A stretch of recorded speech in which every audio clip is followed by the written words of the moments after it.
村民取土盖砖瓦厂时，意外挖出一座地宫。地宫打开，里面惊现无数珍宝。当地的村民为了圆自己的发财梦，竟然一哄而上，把地宫里的宝物全部一抢而空。就连地宫里面的棺材都被村民们拆开抱回了家中。追缴回来的部分文物，个个价值连城。这里面就有一对栩栩如生的狮子，这种造型的狮子在国内还是首次发现。还有鎏金的佛像、金银器皿，最特别的还是那几件陶器，比如说摆在托盘里的南瓜。经专家鉴定，托盘里面的南瓜和狮子竟是鼎鼎大名的唐三彩。专家一致认为，这些珍贵的文物一定出自高等级的唐代贵族墓葬。然而，这些珍贵的文物只是墓中的一部分，剩下的文物能否被全部追回呢？接下来就为大家揭开被一抢而空的古墓之谜。新进来的朋友，麻烦长按点赞关注一下，后面的内容更精彩。这件事情还要从陕西省临潼县的一个偏僻小山中说起。这一天，有一会儿头脑灵活的村民得知办砖窑厂能挣钱，几个人说干就干，于是就在村里边的一块荒地处修建了一个砖瓦厂。为了就近取土，就找来了挖掘机。正当挖掘机在一处山坡推土时，意外发生了，山坡突然发生了坍塌。就在这个时候，下面竟然出现了一个黑漆漆的洞口。有个胆大的村民看了一眼，顿时被吓得瘫坐在地上。这下面竟然有一座用石块砌成的地宫，里面还有各式各样的奇珍异宝。文物保护意识不强的村民一哄而上，把地宫里面的宝物全部一抢而空。为了不影响取土，村民们又把地宫给埋了起来。这里发现地宫，墓中文物被一抢而空的消息很快就传到了当地文物局。随后，文物局立即组织了一批考古队赶到了村子，并且分成了2支队伍，一支队伍负责追缴被哄抢的文物，一支队伍负责进行考古抢救性发掘。考古队通过挨家挨户的走访，对村民们进行思想教育，最后终于有了一定的效果。很多村民意识到这件事情的严重性后，主动上交了从地宫中抢来的文物。很快，负责发掘工作的考古队也有了新进展，他们把地宫的大致轮廓给清理了出来。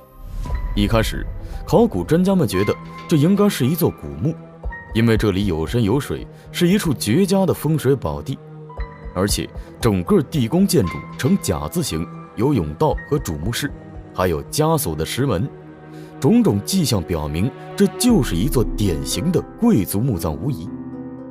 一座豪华的地宫竟然没有棺椁，你相信吗？经验丰富的专家觉得这座古墓有些不对劲，似乎少了点什么。他们翻遍了整个地宫，每个角落都没有放过，最后竟然没有发现存放尸骨的棺椁。棺椁跑到哪里了呢？正当考古专家们百思不得其解的时候，负责追缴文物的考古队在一户老汉的家中发现了2块石板。原来那天哄抢文物的时候，老汉也在场，因为腿脚不方便的原因，没有抢到有价值的宝贝。老汉当时刚好骑3轮车路过这里，于是就把没人要的石板拉回了家。考古人员对老汉进行了一番劝说，最后老汉终于同意把2块石板交了出来。乍一看觉得这2块石板没什么特别之处，可你要是仔细看，你就会发现这石板上面刻有8字：释迦如来舍利宝藏。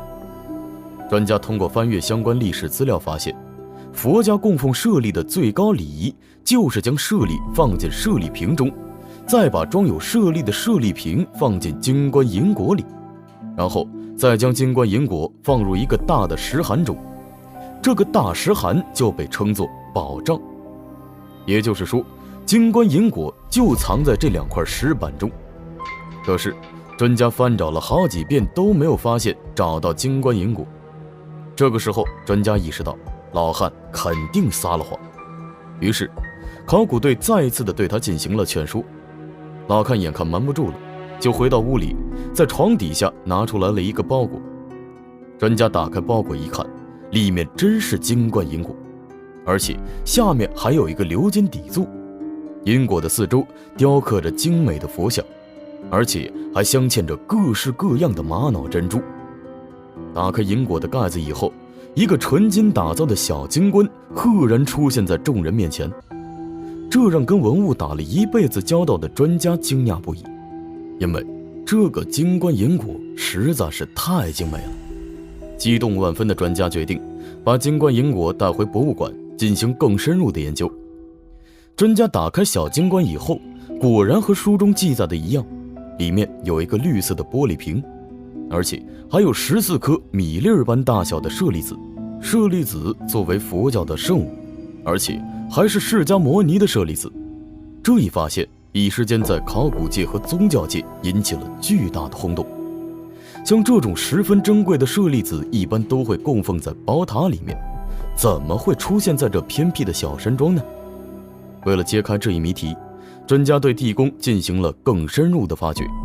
最后在地宫的甬道处发现了一块刻有字体的石碑。从石碑上面刻的碑文得知，原来这个地方在唐朝开元年间叫庆山寺。如今发现的这座满有佛塔舍利的地宫，就是当时庆山寺宝塔的地宫。专家通过翻阅相关历史资料发现，书中根本就没有有关庆山寺的记载，这就有点让考古专家们头疼了。于是专家们把重点放在了庆山寺上面。经过专家们的不懈努力，最后终于在地宫石门门框上的花纹中找到了答案。只见花纹上面刻有3种动物的图案，分别是龙、凤、狮子3种。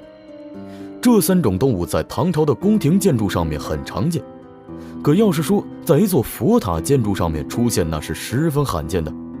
这还不算什么，更让专家震惊的是门框上面图案的排布。只见狮子在最下面，龙在中间，凤在最上面。这到底是怎么回事呢？凤压着龙，到底是谁有这么大的权利？我们都知道，在古代，龙代表着一种至高无上的权力，它一般指的就是皇帝。龙的地位远超于凤。可是你见过凤压在龙上面的花纹吗？对历史了解的小伙伴应该知道，在中国古代的封建社会中，龙代表着皇帝，凤则代表着皇后。如果把凤刻在了龙的头上，就代表着皇后把皇帝踩到了脚下面，这是大逆不道的做法。在唐朝，谁有这个权利做到这一点？我想很多人应该都猜到了，没错，她就是中国唯一一位正统女皇帝武则天。可能有的人还不知道，其实武则天在当上皇帝之前的身份就是皇后，也只有武则天能把大唐李家的龙子龙孙踩在脚底下，也只有在她统治的年代才有可能出现凤凰压在龙身上的图案。那么这座没有任何相关记载的庆山寺和武则天有什么关系呢？